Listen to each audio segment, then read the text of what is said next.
présentation d'AgriLocal. Est-ce que vous pourriez nous parler de cette initiative qui doit vous tenir très à cœur, puisque ça met en relation donc, des professionnels directs avec, avec des acheteurs Tout à fait.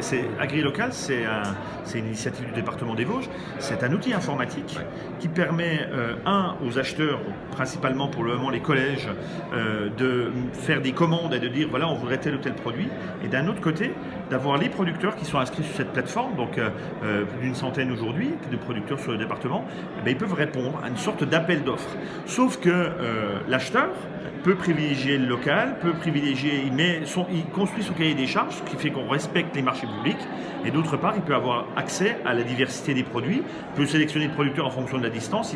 Vraiment, c'est un outil, et c'est extrêmement simple, extrêmement souple pour mettre en relation, et on voit que ça fonctionne bien, à la fois dans les collèges et dans les donneurs d'ordre, et aussi les producteurs, qui, ça leur permet d'avoir accès au marché public, en respectant la réglementation, sans avoir de tracasserie administrative, et de pouvoir fournir les collèges autour de chez eux, voire sur l'ensemble du département. D'accord. Aujourd'hui, 14 février, première rencontre professionnelle, acheteurs et...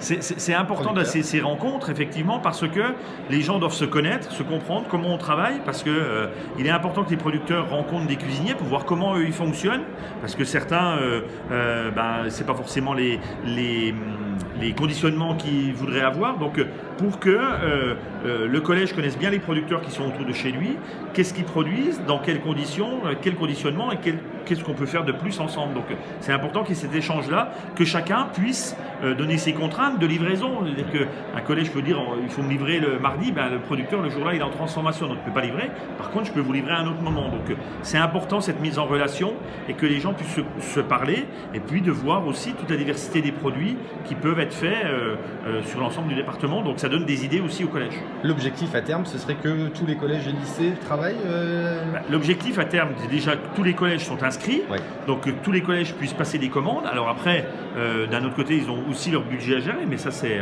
à eux de le faire. Mais je veux dire, l'objectif effectivement, c'est que tous les collèges puissent acheter sur la plateforme AgriLocal, et puis d'un autre côté, que les producteurs puissent répondre, que l'on puisse développer des productions qui pourraient manquer sur le département, comme le maraîchage, que l'on puisse voir comment on peut monter des outils de transformation ou de conditionnement comme une légumerie pour des légumes, comment on peut faire pour justement encore améliorer la fourniture des collèges, mais les collèges, les lycées, les maisons de retraite. Il y a certaines communes qui ont des cantines qui sont inscrites aussi, il y a certains EHPAD, c'est vraiment la mise en relation entre ce qui est produit localement et ce qui est consommé localement. Cette action touche l'actualité, on voit que les circuits courts sont de plus en plus en verve auprès du grand public également, et d'ailleurs les agriculteurs manifestent de plus en plus souvent auprès des grands supermarchés, on l'a vu il y a une semaine et demie.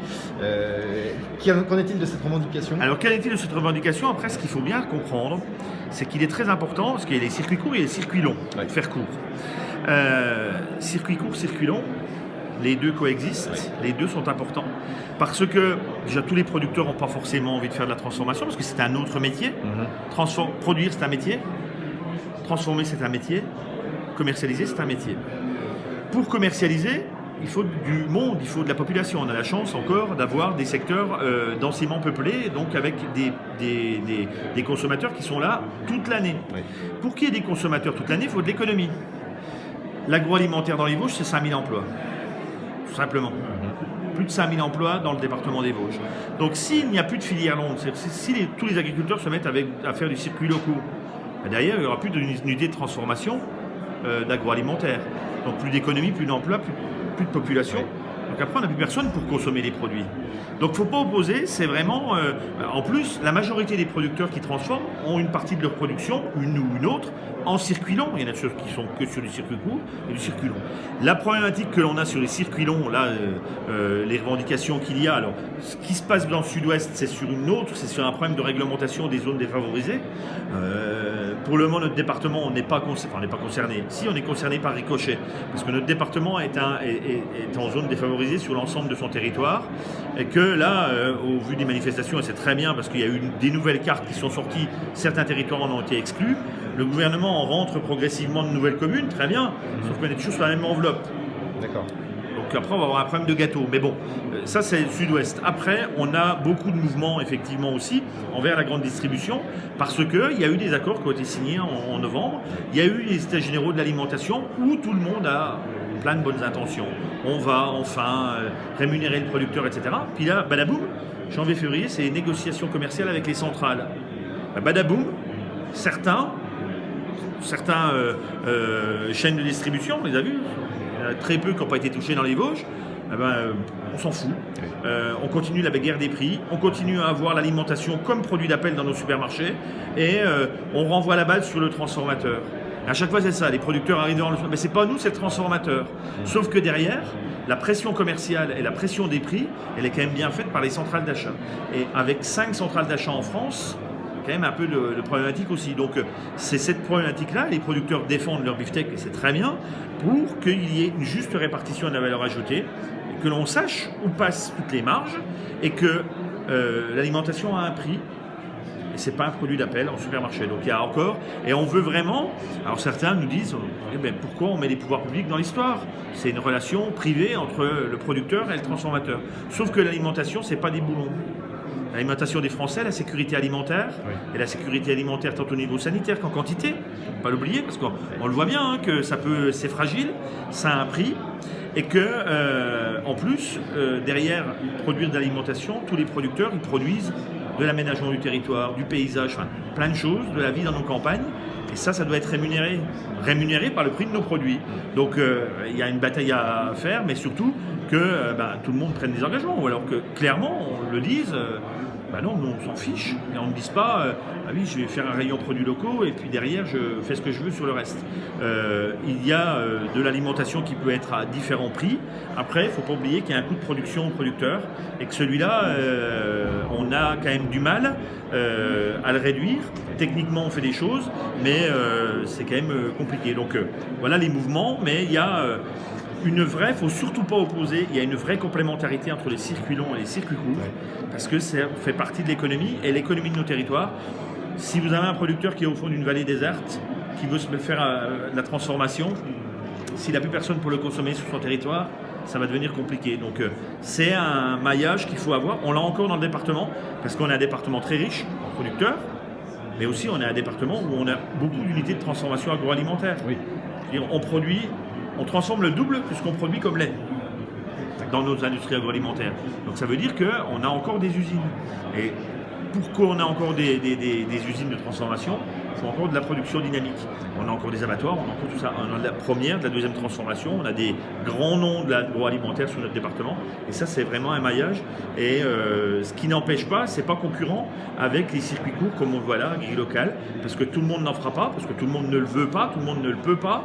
Et puis, c'est un mode de consommation aujourd'hui qui est recherché et qu'il faut organiser au mieux pour que tout le monde soit dans une réglementation, parce qu'il y a une réglementation aussi derrière ça, que ce soit sanitaire pour les producteurs, que ce soit administratif pour les acheteurs. Donc, il y a plein de choses à faire. Dernier petit mot sur la qualité des produits, vous en avez parlé, c'est très important, et il y a une guerre des prix pour aller au plus bas malheureusement avec les supermarchés. Est-ce que avec l'affaire Lactalis, avec les derniers produits qu'on a vus ce week-end dernier qui ont été retirés des jambons de la charcuterie, y a-t-il une inquiétude à avoir auprès des consommateurs ou... Non, il n'y a pas d'inquiétude à avoir parce que après, actuellement les produits agricoles, alimentaires sont des produits vivants, pas l'oublier. Donc il y a des risques. Oui. Après, derrière les risques, il y a des contrôles sanitaires. Quand il y a un problème, les produits sont retirés. Après, il faut que tout le monde joue le jeu. Oui. Tout le monde joue le jeu, y compris l'État, qui doit aussi assurer ses missions de contrôle sur la chaîne sanitaire et alimentaire. Donc non, mais ce qui est, alors c'est sûr, ça fait toujours les gros titres dans les journaux, l'affaire Lactalis, etc. L'affaire Lactalis, c'est une problématique, et après une chaîne de déclenchement du réseau sanitaire qui n'a pas été tip-top. Donc il y a des choses, des leçons à tirer. Après, ce qu'on doit se dire, c'est que quand il y a un produit qui est retiré, surtout c'est, il y a un produit qui est retiré, il faut aussi le positiver, ça veut dire qu'il y a des contrôles et on a vu qu'il y a un souci, et il peut y en avoir sur tous les produits Après, il est retiré pour éviter effectivement les soucis, parce que l'alimentation, c'est important qu'elle soit de qualité. Mais les problèmes sanitaires, il peut y en avoir, il y en aura encore demain. Ce qu'il faut ce qui soit parfait, c'est la chaîne de déclenchement, et puis que tout le monde prenne bien ses responsabilités et qu'on n'ait pas des petits malins qui veulent essayer de faire des promos ou je sais pas quoi, que tout soit bien retiré. Mais c'est à mon avis, quand on voit des produits retirés, c'est aussi de dire, c'est surveiller. Quand il y a un problème, le produit il est retiré. Est-ce qu'on fait un tel pataquès? Alors, c'est pas pareil, mais quand Peugeot rappelle des bagnoles parce qu'il y a un problème sur les freins, alors je dis c'est bien, ils ont un problème, ils le reconnaissent. Après, c'est la chaîne sanitaire, et elle est extrêmement bien organisée, notamment au niveau des contrôles, que ce soit la production ou la transformation. Mais après, c'est derrière toute la chaîne qui doit être toujours contrôlée et toujours visuelle, pour que quand il y a un problème d'analyse, parce qu'il y a des analyses qui sont faites très régulièrement, tout de suite le produit peut être retiré et il n'y a aucun risque pour le consommateur. D'accord, très bien. Voilà.